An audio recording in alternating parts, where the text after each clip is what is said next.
Welcome to Swift Coaches Academy, a podcast dedicated to bringing health and wellness professionals the uncensored truth behind what it really takes to succeed in the health industry with me, your host, Zenia Wood. As an accredited exercise physiologist and business owner for almost a decade, I'm on a mission to transform the lives of ambitious health professionals like you who want more and are ready to take action to create incredible impact in your careers and unlock financial freedom in your business. So join me as I speak candidly with industry leaders about the struggles and successes from within the trenches through thought-provoking conversations. In this episode, we have Zenia's conversation with fellow accredited exercise physiologist and founder of TriStrong, Huw Darnell. Today, we dive into the industry of exercise physiology and get specific on assessments, load management, and stress fractures. With Huw's specialty, this episode provides incredible insights for coaches looking to understand exercise and rehab for endurance athletes. Mr. TriStrong, how are you? I'm doing good, thanks, Anne. I'm stoked to be on having a chat with you today. I think we've spoken a few times about the attrition as an EP, so we're still holding strong in the industry. Absolutely. Yeah, it's crazy actually. I reckon I can list on less than one hand the amount of EPs that graduated alongside me who are still working as an EP in the field. 100% agree with that sentiment. It kind of is mind-blowing to think about it. I'm not sure if that's common across the industry, but definitely now it's a big attrition rate. Yeah, huge. So, introduction, Huw Darnell, founder of TriStrong, triathlete yourself, and obviously sort of fell in love with the passion and turned it into your livable work as well. But why don't we rewind? When did you graduate exercise physiology, and how did you get to become, self-employed? Because I know it wasn't always that way, and then founder of TriStrong. Yeah, well, it's been a journey now. I think 2013 was when I graduated masters, and since that time point have been really lucky to have some really cool opportunities in working for other people.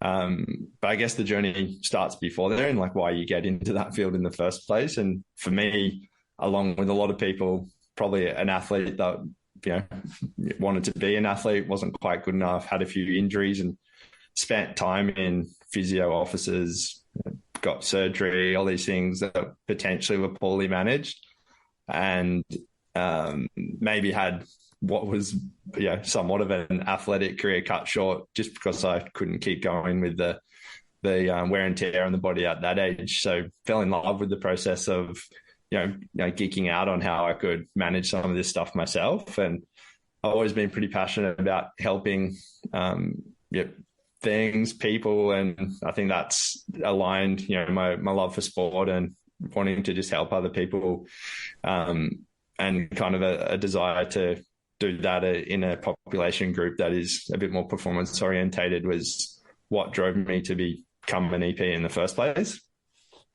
And then I was always doing, I was one of those people that, people call it nerd, whatever you want to say, but, we were doing our course curriculum work, and that wasn't really satisfying my thirst for wanting to learn more. And I was seeking out mentors while I was at uni, paying thousands of dollars to learn off other people while I was already racking up a HECS debt.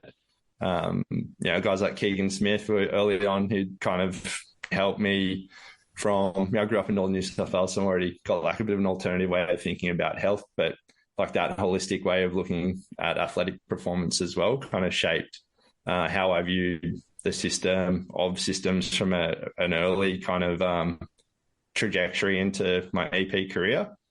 And then from the work side, started off in some pretty heavy rehab kind of government funded disability employment schemes, work employment, insurance stuff. So I wasn't super passionate about that. And at the same time, I was always kind of giving up my time, either doing internships at Gregory's Terrace or Reds under 20s, UQ Sport Academy, all these places where I could work with the people I was passionate about, while satisfying the need for having financial income coming in by working in the places that kind of paid the bills a little as well. Then from there, I kind of got a good opportunity with Queensland Sports Medicine Centre, kind of like a pretty good organisation if you're going to work for somebody in terms of the calibre of person that they have working for them. The physiotherapist there, been to 5 Olympic Games, the chief medical coordinator for the Wallabies, the Brisbane Lions, Red Bull Racing, ballet, gymnastics, like all these different sports and experience levels, and constantly being made to feel pretty silly in a room. You're in the right place when that is happening. Absolutely. And then off the back end of that, I got the chance to work in professional sport with the Brisbane Lions. So I did a season there as an assistant strength and power coach. And then kind of kept in that performance realm. And I remember at one point I had 5 different jobs. I was lecturing at ACU. I was doing a fly-in, fly-out roll to the mines. I was running some personal kind of online stuff whilst working for Queensland Sports Med as well. So many balls in the air to kind of get a few runs on the board, so to speak, and pay the dues. Just a few runs. Yeah, it's pretty wild. I reckon I was working like, client facing or coaching hours at one point, like 60 to 70 hours a week. So you see a lot of reps of different bodies and different personalities, different sports, different injuries, to get a good coaching eye for how things operate. But that's a kind of a long-winded way of kind of talking about that journey. And then about 1.5 years ago, started my own show and kind of consolidated my 5 email inboxes down to just the one email inbox. And oh, what a dream. And I'm a lot less stressed and probably sleep a bit more, that's for sure. Yeah. And now you run the show. Now you're in charge. You sort of work your own hours and get to create the avenue that you want to go down, which is obviously your passion for triathletes. Obviously working in the performance side for ages, but why niche down into triathletes with an exercise physiology background? I mean, it's a really great question. When you speak to everybody, you speak to nobody. So sometimes the way I portray the person I work with, people think that's all I kind of do. I do have a lot of different kind of athletes in different sports, but I think that originally it's a funny story. I had one of my clients, his wife did Ironman triathlon, and I started helping her out. And I volunteered my Australia Day weekend to go just present to their local triathlon crew, just because I was getting really excited about working in the sport. And one of the juniors there happened to be, the best long distance, the long course triathlete in Australia, Salty, who I've been working with for like 3.5 years now. And so getting to rehab her after she had a pretty significant injury that was kind of, having her on the cusp of either giving away the sport or going back in full time and kind of, chasing her passion and livelihood. That's probably the biggest catalyst for, I've been working in AFL, endurance based. I've been working in rehab. Triathlete's always injured, and there's like this mishmash of all these skills that I've built that really serve that type of athlete really well. Plus, you've worked with people with big profiles in areas, what kind that can do to accelerate you into a space like that. So her being the athlete she was, I kind of got some exposure to that community by working with her and having a few age group athletes with another kind of guy I grew up with, Clado, who's an Ironman professional triathlete as well. His crew trusted me to kind of look after a few of them, and they were performing really well. So it turned out what I thought would work was actually serving this endurance athlete really well. So that's kind of where the journey started. That's awesome. And so just backtracking for a second, because you said that you went through a lot of rehab when you were sort of growing up, and that's what sort of led you down the EP path. were you working with an EP or was it a physio? And then if so, like, why did you choose EP? It was a physio. It was definitely physio back in the day. No, I lied. I did have exposure to one EP who is still an EP. He's like a 50-year-old EP, which is probably a bit of an anomaly. But You're only one left. Yeah, literally carving the path. But it was more physio. A physio for sure. I had shoulder surgery, had reconstruction on my shoulder. So it was the diagnostic process of getting injured and then having the orthopedic surgeon do his thing and then going through the rehab with a physio. That was my exposure to it. Obviously pretty traumatic and pretty significant to have a reconstruction when you're 15, 16 and the implications of that. You don't fully grasp that doing a proper rehab plan is important when you're that age because you're invincible and nothing really matters. Doing all that kind of stuff. But it was all, TheraBand work and boring stretching stuff and stuff that probably, doesn't get a young kid excited to do the plan in the first place. It was very medically based and kind of clinician led rather than client centered approach. So I guess seeing some of the shortcomings of that or just being exposed to that world was the catalyst that I kind of mentioned earlier on. And so that's what sort of made you go, well, maybe I could do an exercise rehab degree as opposed to a clinical rehab, sort of hands-on massagey diagnostic style, which is a very bastardized version of what physio is. I recognise and apologise to all the physios listening. We know that you have a great place and we refer to you a lot. Love physios for sure. I think I was not that calculated. Like I came in, I was like, is it dietetics? Is it physio? Is it EP? And so I did an undergrad degree that kind of gave me a bit of bandwidth to make that decision after I had gone through the first 3 years. And I think it was my love of strength and conditioning really that drove me towards the EP side of things. Because my understanding was I'd gained a better understanding of the systems at play and maybe the mechanisms around injury rehab that you wouldn't really get from a straight S&C degree back at that stage or a sports science degree. Whether that's right or wrong line of thinking, I'm not sure, but that was the pathway I ended up choosing, and that was probably the reasoning behind it, really. But not as calculated. Like I didn't set out going, yeah, it's definitely EP. It was more of like I got to that point and I'm like, I really like this hands-off approach, and frothed on training. I was like, yeah, get me in the gym. This is epic. I don't think anyone, well, back when because I graduated 2014, so a year after you, I don't think anyone even barely knew what EP was, rather than even had the foresight to be like, I'm going to be an exercise physiologist. I think most people who've been around the block for a decade or so are kind of like, oh, I fell into it, or I figured it out after I did X, Y, Z. So I know that there's obviously, because we're carving the path for others now, people are going, I want to be this, which is really, really cool. But definitely back when we went to uni, it wasn't really as solidified as a profession as it is now. I mean, now textbook, and you can probably remember, it was literally just the physio textbook. It was like, here you go, here's all this orthopedic testing that you guys will do. Like, all right, sweet. Yeah. It's probably still had like the physio course code on there or something.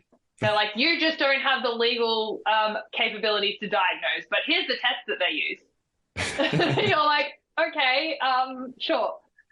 Let's segue into working with triathletes and rehab. I think, something to mention is we work not in the same facility, but literally the back door or like the back wall of our facilities touch. So we are literally around the corner from each other, location-wise in our business. But I think that, and we're both primarily private practice, primarily musculoskeletal rehab, right?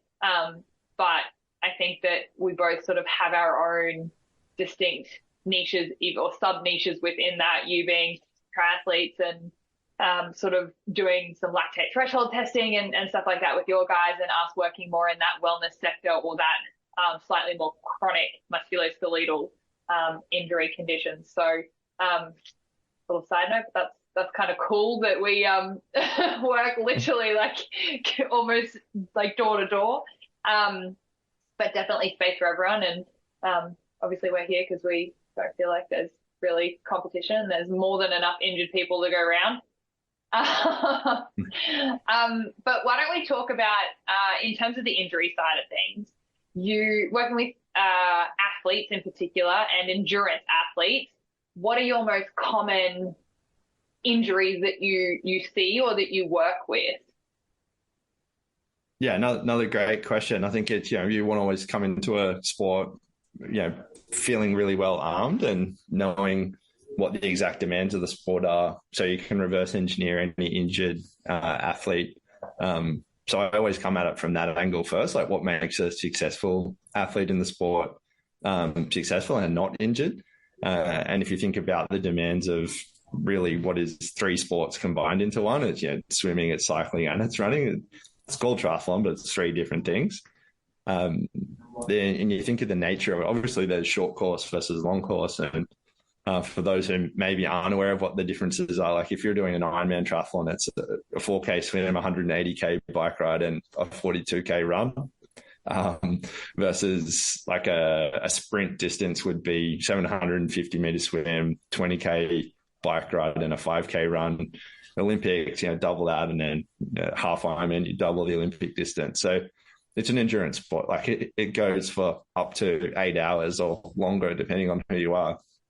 So you're going to appreciate that you're probably not going to get like an ACL or a heavy traumatic injury unless you come off the bike or you get hit by a car or something in training. So it's more of those overuse style of injuries. And so if we peel it back even further, and I know you like this equation, and a lot of people who work in this space is, when an injury occurs, it's when the load you've placed on that structure or tissue has just exceeded its capacity to tolerate load in a general sense. And so if it's traumatic, it's usually in one-off incident. As a very dumbed down example, if I go and climb on a roof and I jump off, that one-off load exposure to my bone is probably going to be enough to snap something.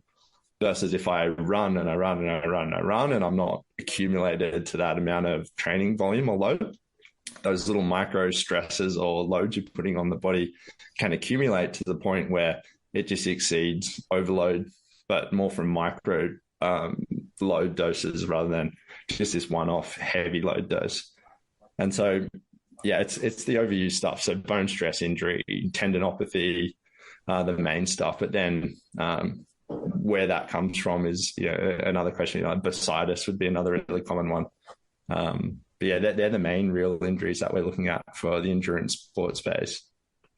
Cool. And so if we're looking at those overuse or overload, obviously your role is not just in the rehab of that, but it's going to be a lot of load management, right? I'd actually be very interested to know what you utilize. Obviously, there's got to be some sort of communication with the coach, if they have a tri coach, to make sure that they're managing their loads. But do you have any sort of like system or process where you help to build back up loads and how you sort of track that over time? Yeah, definitely have the ability to kind of, reload tissue, if we want to call it that. But again, taking a step back, it always starts with like a really comprehensive assessment so I can understand who I've got standing in front of me.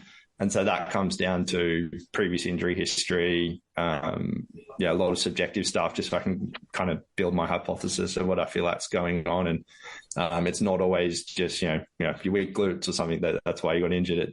It can be that load equation. So that's for a lot of value in me spending, 20, 30 minutes chatting to the person and really understanding where they're coming from and where they're starting from, and also what they're trying to get back to. So we've got kind of like, point A and point B on the map, which gains clarity for them, and we can set some clear expectations.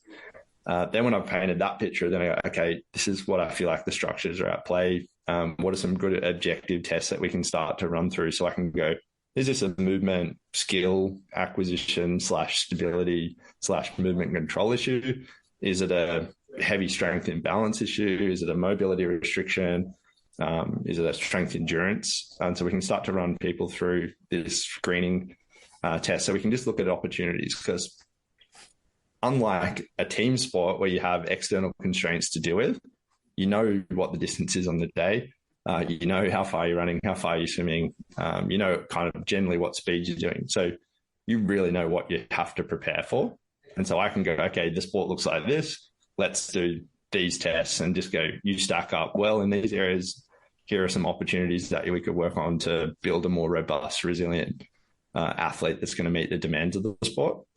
So when I've got that really clear picture, then we go further into that load management side of things, what you're talking about. So in that equation, we're talking about when your load exceeds your capacity, then that's when we're thinking about, is it just we've done too much too soon? And so that would be looking at, a rolling 4-week of their training block. Let's just take running for an example. They can give me their Strava data. They can give me training peaks. They can have Garmin Connect. Whatever they're using to track their training is what we'll start to have a bit of a look at. Talking to the coaches as well, because they'll usually give some really good insight into what block of training they're in, what they think potentially is a contributing factor. But we can then go, okay, look, you're running here, you're running at whatever, 10 Ks per week, 10 Ks per week. And then we see this rapid spike in training load. And so we can go, okay, look, if you're tolerating the 10 Ks and that's what your body perceives as a dose that it can respond from and recover from. But then in this third week, you've gone to 50 Ks, just as a crazy example. You've got this, 500% increase in training volume. The body's not going to tolerate that very well. People don't, unless they've heard this discussion before, they just don't even think about those kind of things with their training. So that would be like point one, just getting a proxy on what they have been doing. So looking at training volumes, looking for rapid spikes, and comparing it to that rolling 4-week average. Tim Gabbett's done some really good work around that training stress balance, where they just do a rolling 4-week average as your chronic load, and then they compare that to your current week of training as your acute load. And so we're looking for a increase of, I think it's 120 to 130. So 20 to 30% increases in load. If we start to get above that 50% increase in training, you start getting this danger zone of injury. So that would be one way. So then load, get injured. Then you usually will see a rapid drop or fall off on their training. And so then we need to reestablish where we're starting from again, when I generally see a lot of people because they are injured, and then slowly kind of reintroducing that running load. I like to use some walk runs to start with. I like to kind of have some pretty strong external constraints around what they're doing so we can reload them. If that gives you good insight. Yeah, it does, definitely. I just have some questions in terms of, so when you're doing walk runs, are you usually tracking distance? Is that your metric that you use to manage load rather than time, because injury might play more of a role in that? So, again, great question. I like to go time-based, but I'll do let's say your first run back then would be conservatively either 10 or 20 minutes, depending on the individual. And that's a 30 seconds run, jog, 30 seconds walk. In that 30 seconds run, it's generally nasal breathing only. So we've got a internal kind of proxy on probably how hard you're working. We've got a cadence metric. I usually see where they generally run at. So steps per minute, and the literature or the kind of common falling of people is 160 to 180. I like to just go 170. And so sometimes we get them to run with a metronome. So I'll have or a Spotify playlist. So that would be number two. And then form, some type of form, things that we're seeing during a run assessment or a physical assessment, whether they've got a big hip drop or they're an overstrider or they're crossing their midline. We'll give them some form and focal points that they have to try and nail. And as they're going through that 30 seconds, it's reps. So it's all right, you've got 20 reps of this, but if at rep, 13, you start to lose your cadence, you can't do nasal breathing anymore, or your form just starts to fall apart, you've got another rep to try and make that back to gain your cadence back, get the form back. If you fail again on that rep, then it's just session done. Walk home from there. Yeah, right. Some pretty firm metrics put in place. I'm sure that would really create like a really good, I guess, not box to put people in, but boundaries around what they can and can't do. How do people generally go? Like, let's say someone's never nasal breathed before. Are they like, this is fucked, and they're not going to make it, even though, like, let's say their injury is inhibiting them. Their nasal breathing is inhibiting them more than their injury. What would you do in that case? Just before we go, pain's the other one. If it goes above a 3 out of 10, otherwise I'll forget to mention that. Cool. Yeah, if that's the limiting factor, and let's say I've got clients who've done martial arts, so they got like a deviated septum from getting their nose broken too many times, and so I'm not that rigid on it. Like it's a good marker, but it's not a break point. It's so in certain cases it'll be just keep going, getting the reps in. If the other three kind of variables are still within what we're trying to do. But if heart rate's jumping and nasal breathing's jumping, I usually find that's where the biggest risk for injury is. You never hear people, or very rarely hear people going, I did this on a super easy run. It's more when they're at threshold or at high heart rates, when they're kind of pushing the envelope a little bit, form gets a little bit loose, and then they start to load things up. So yeah, not as firm on the nasal breathing, but it's definitely a cool one for people to be able to use. I like it. Cool. And so you said before bursitis, which is probably generally related to the tendinopathies, because bursitis is symptomatic, as we know, and not really a cause of things. And then outside of those two, then we've got the stress fractures. I'd love to talk to that with you specifically today, because I think that that's something that there's less knowledge about, or especially when it comes to rehab or exercise rehab. I feel like that's something that we like brushed over at uni, and then if you never see it again, you don't really get exposure to be able to improve it. So could you explain to me and to everyone listening, in terms of stress fractures, different, I guess, when you see them, depending on where they're at, what process you would take them through to return them, because obviously you need them on their feet. They need to be running and loading. But obviously stress fracture is overload. So load management is obviously a part of that. But in terms of actual stress fractures, let's talk like the shank. What are you doing? Hey coach, if you're enjoying this episode, I wanted to quickly jump in and let you know we have an incredible offer for a business webinar coming up on July 20th. We are going to be talking all things creating high consistent income with your very own irresistible offer and without using any sleazy sales tactics. So if creating an offer and switching from trading time for money to creating programs and packages and an irresistible offer sounds like something for you, then click the link in the show notes and you can register for free to join us on the 20th of July. See you there.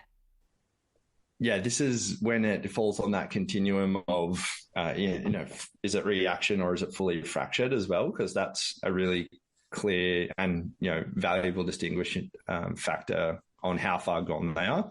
So just to explain for those people that may not be on board with the stressy stuff. So as you load bone, bone responds to piezo electrical stress. So as you get that kinetic energy impact on the floor, that sends a electrical stimuli through the bone.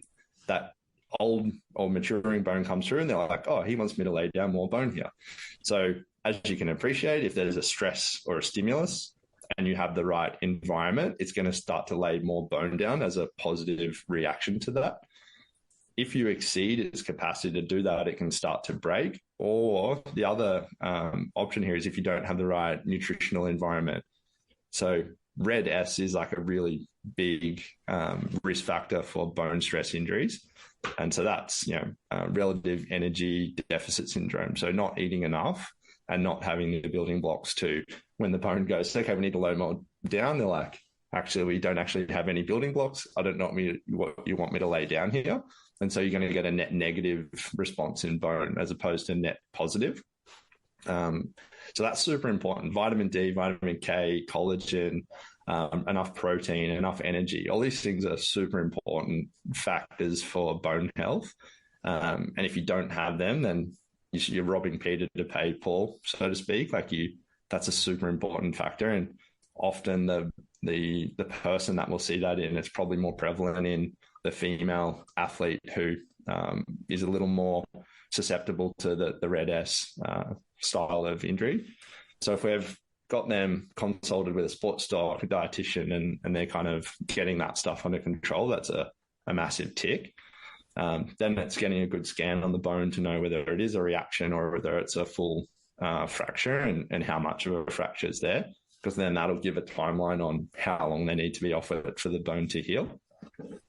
If it's just a reaction, usually you can keep some of the other modalities around. So if it is a running-based injury, usually the impact of running is what's going to cause it on a shank. Then we're going to probably push the bike and the swim a little harder. If it is a full fracture, and depending on what grade, then maybe they can't cycle either at that time. And really, like a lot of impact loading stuff is needed to be removed from a program, at least in a short window. And so we need to get creative around ways of keeping some load on the tissue without kind of overloading the bone.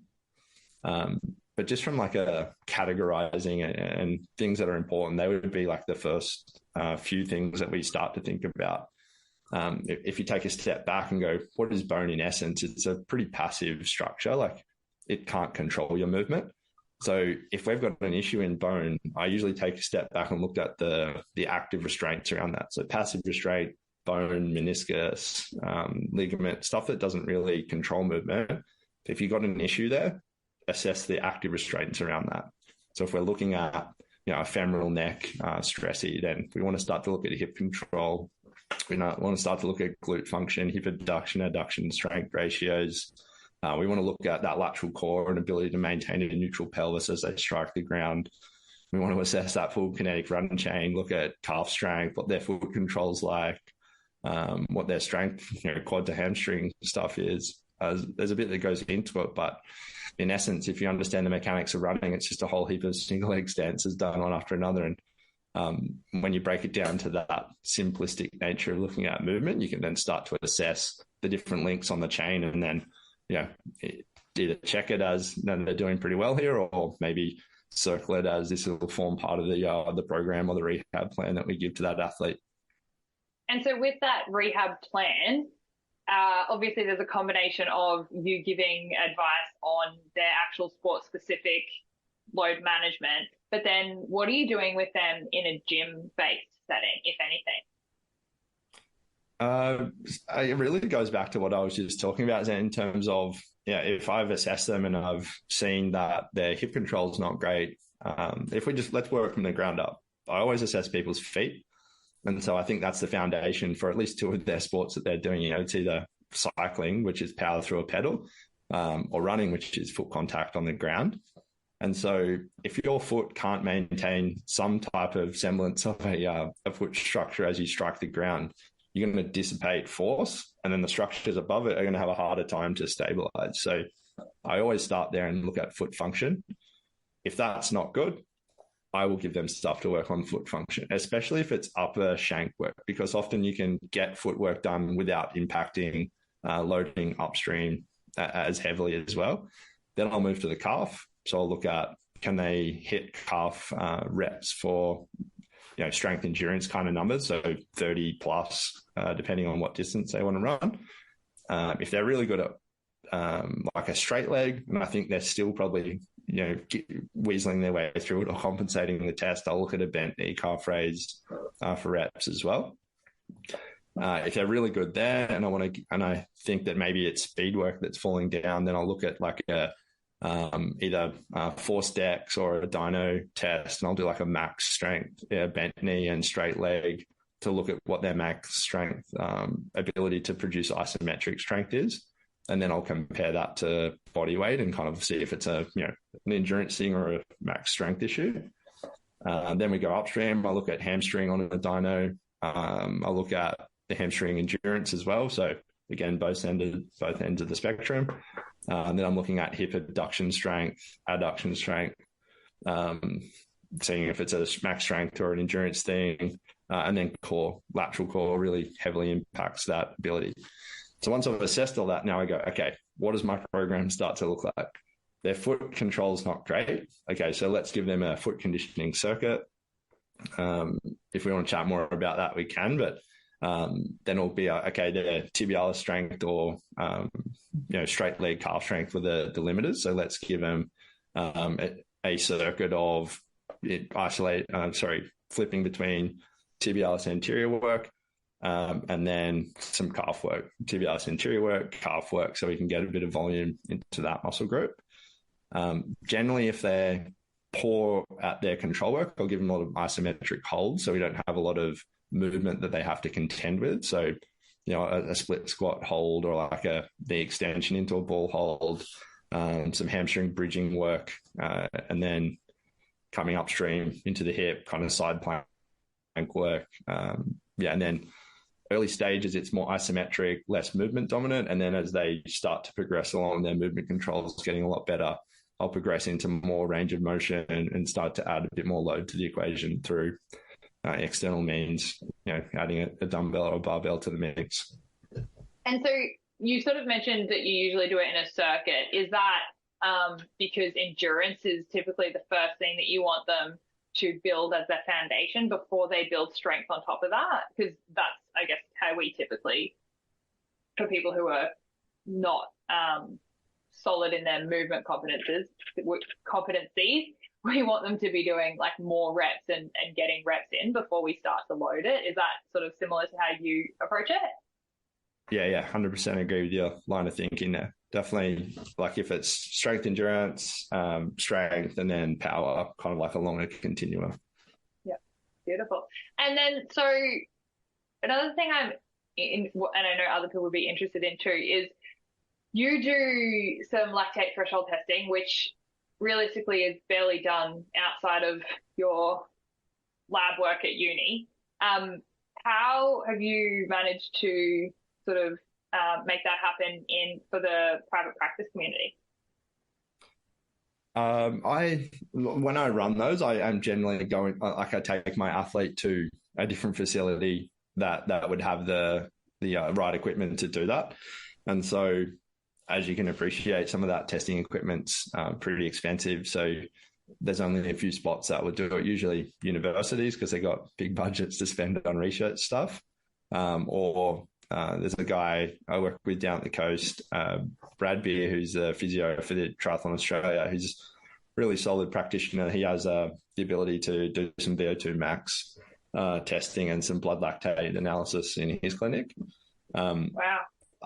Yeah. So they're getting some more cost kind of viable options now because they're getting more portable kits, just because once upon a time, if I can produce something in a lab, happy days, but it very rarely mimics the conditions someone will compete in. It's air conditioned, there's no wind, there's no stress, there's no altitude.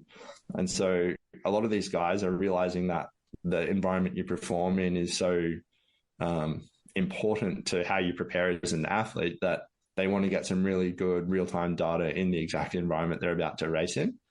So there's like these portable options now where they'll analyze the air and kind of wirelessly sync that back to laptop or computer. So, and because they're doing that and there's more competition there, the price is coming down. But the Met card at uni, I think, is still like 50 or 60K, which is probably not really feasible in a private practice to do that, because the volume and price you'd have to charge would kind of prohibit that from happening. So when I am doing that, I'm taking, I like to go with the athlete if I can to kind of nerd out a little bit and watch them go through a test and chat with the tester around what we're seeing from the training zones and the blood lactate profiles that we're getting there. Sometimes people just love doing it because they want to feel like a professional athlete. Is it super viable or necessary for most people? I mean, probably not. It moves the needle and it's really good data to have. But I think unless you're performing at a certain level, maybe the need for it is not as high. Well, because your lactate threshold obviously changes quite regularly with your training and how you're performing, right? Like let's say someone gets injured and they did and you may not have data on this, but they did a lactate threshold test the week before they got injured, and then 4 weeks later, if they did sort of no training, what sort of drop are you seeing in their cardio measures?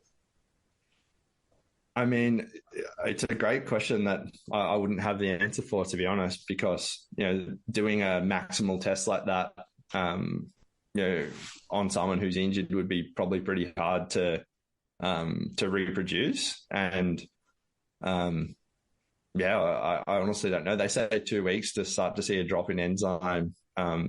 So their aerobic enzyme markers, like, I know strength hangs around a little bit longer, but 2 weeks, that's a pretty raw deal that if you can't train, that you start to detrain in 2 weeks. So the lactate markers, I honestly wouldn't have anywhere near to close response to them. I haven't seen any numbers around it personally. So, I wouldn't know.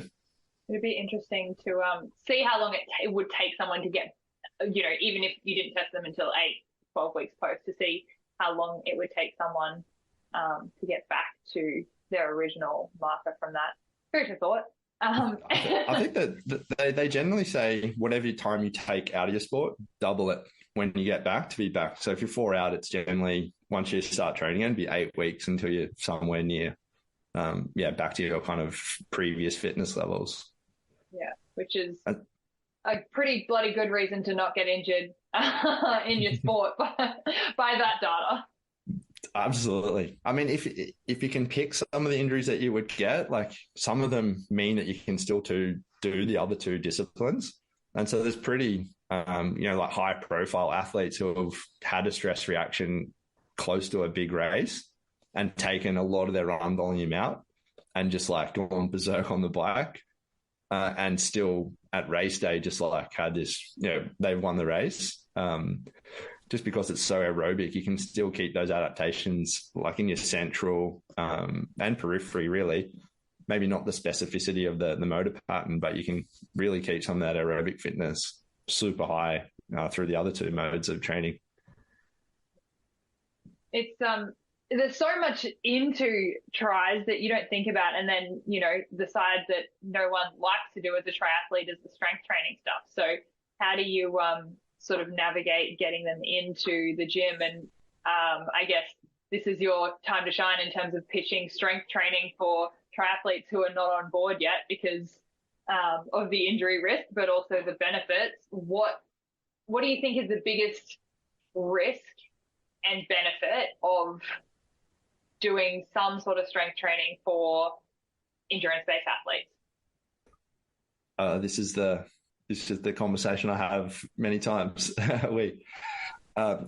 It's hard. You always see sports that have existed for a decent amount of time where a mentality is held by the people at the top of that sport that's informed by the best practice and science at the time. And whatever that is, those people are going to exist in the sport after they're an athlete. They're going to become coaches. So the way they did it is the way their athletes are going to do it because they were good at their sport. And then it takes a pretty open-minded person who was successful doing something a certain way to then take something new on board. And strength training wasn't really a thing for most sports back in the 90s and even early 2000s, especially endurance. It's only in the last maybe 5 to 10 years that it would be more commonplace. At least now you've got a lot of the big profiles within sport or endurance sport doing strength work. So that's always a good selling point. But if the coach is on board, generally the athlete's on board. So I spend a lot of my time chatting to coaches around, athletes I've worked with or getting them in, and because they're usually still triathletes themselves. So getting them in and working with them and showing them the benefits of how much better they perform when they do feel strong and how much less injured they are. And so whenever I talk about endurance sport, it really falls into the two silos of improved performance and injury reduction. So building that resilient body that just can meet the demands of the stupid amount of training that they do. Like one of my athletes would do close to 30 hours of training a week, which is unfathomable for me, really, apart from the fact that I see it happen. I wouldn't really believe it. But when I'm chatting to that person, it's always how do you push and you break down their preconceived notions of what strength training is. Am I going to get too bulky? If only it was that easy. When you're doing 30 hours of endurance work a week, and you're nutritionally probably not going to be an environment to get swole. Am I going to be too sore for my key rides? How am I going to fit this in with all the other training I'm doing? These are the really common objections that I would get to athletes wanting to do this kind of work. They think it's going to slow them down and make them a worse athlete. That's another really common one.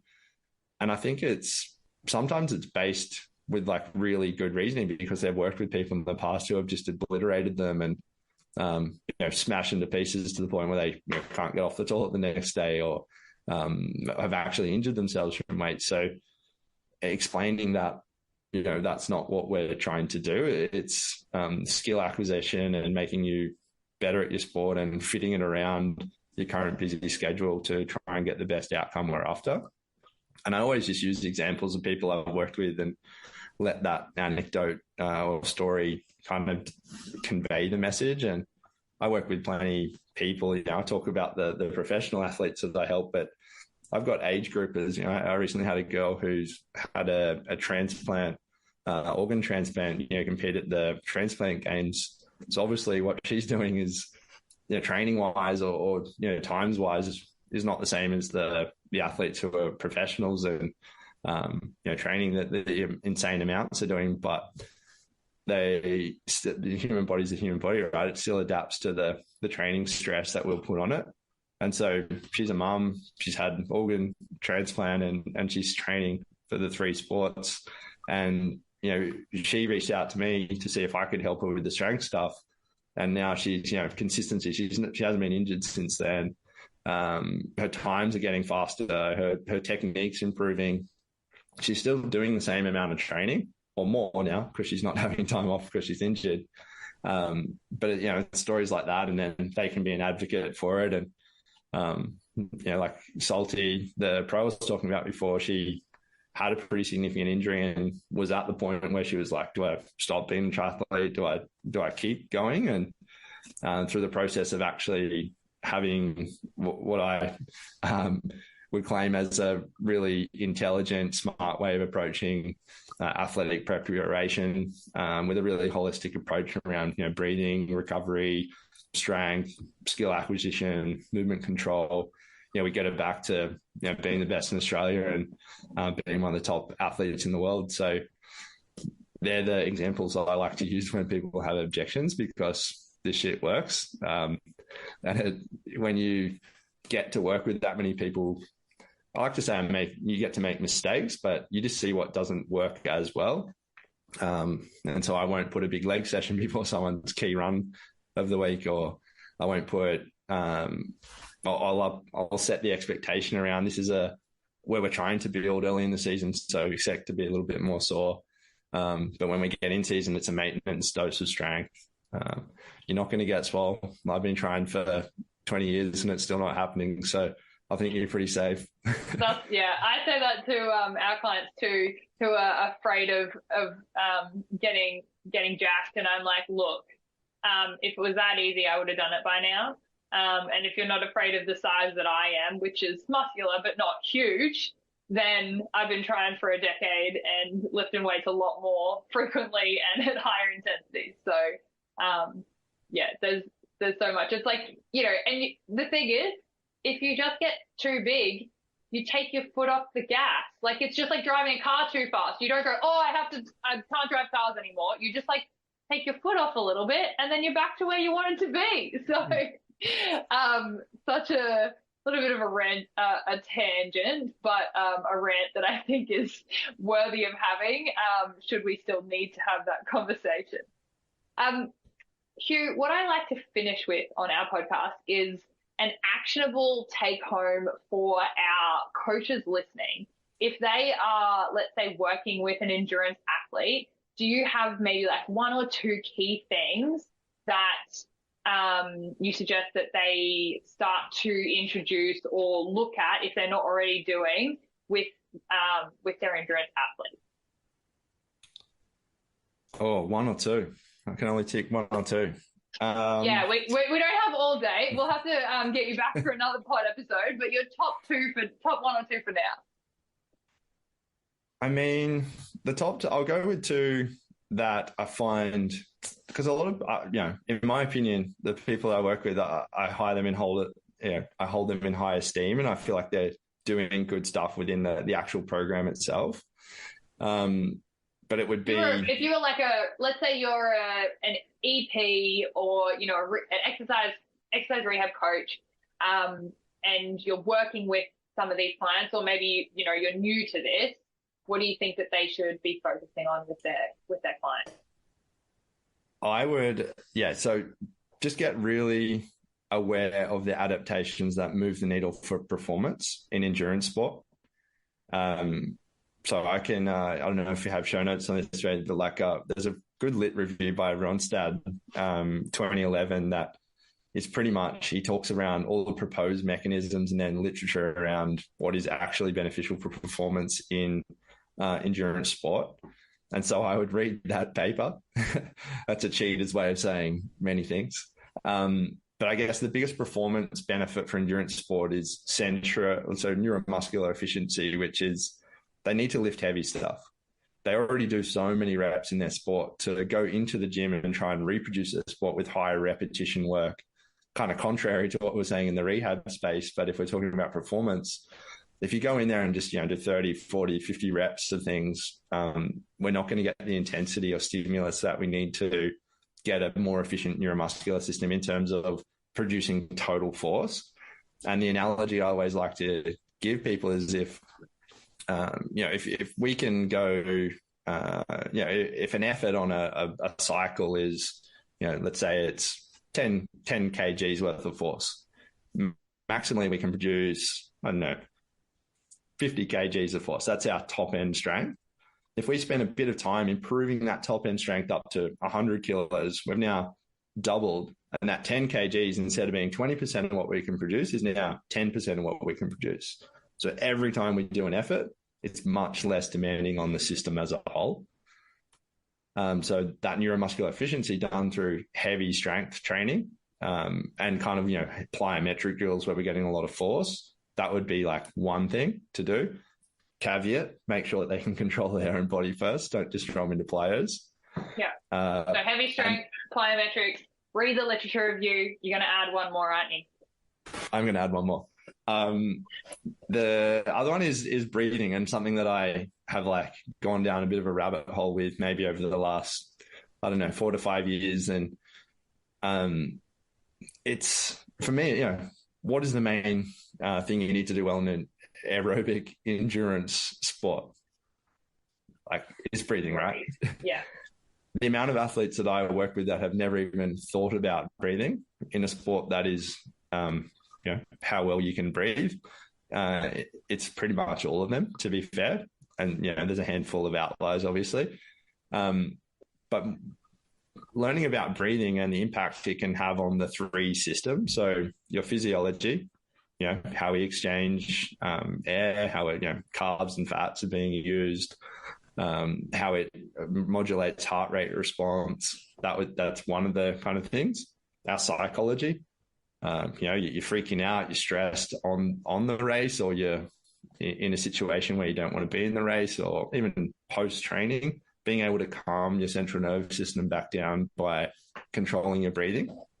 Your breath is the remote control for your body. So control your breath. Don't let your breath control you. So it's a line I like to throw to my athletes.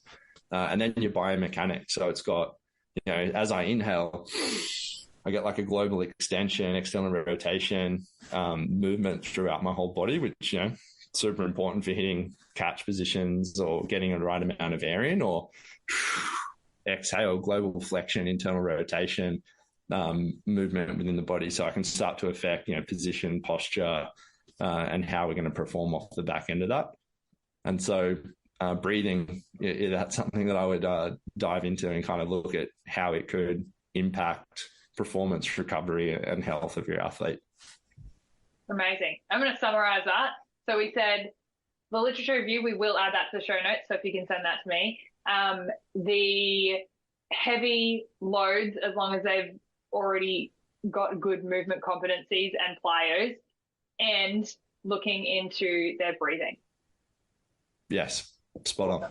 I love it. All right. We obviously have much more to talk about, and we'll have to get you back on at another time because I know you're bursting at the seams with only having 2/4 actionables that we can give people. So thank you so much for your time. And until next episode, we will chat to you then. See you later. Bye. Once again, just a reminder, our Biz webinar on creating high consistent income with your very own irresistible offer is coming up really quickly. It is the 20th of July, and it is a 3 powerful hour webinar. If you want to join in and see what it's all about behind the scenes, then register for that. Link is in the show notes for you. Did you find something valuable in this episode? If so, I'd like to ask a tiny favor. If you have 30 seconds now, I'd love you to follow or share the podcast. That way, we can continue to bring you more real, raw, and uncensored stories from industry leaders. We also love hearing from you and what you loved about every episode. The best way to reach out is to DM me personally on Instagram @SwiftCoachesAcademy. Until next time, and in whatever you do, move swiftly.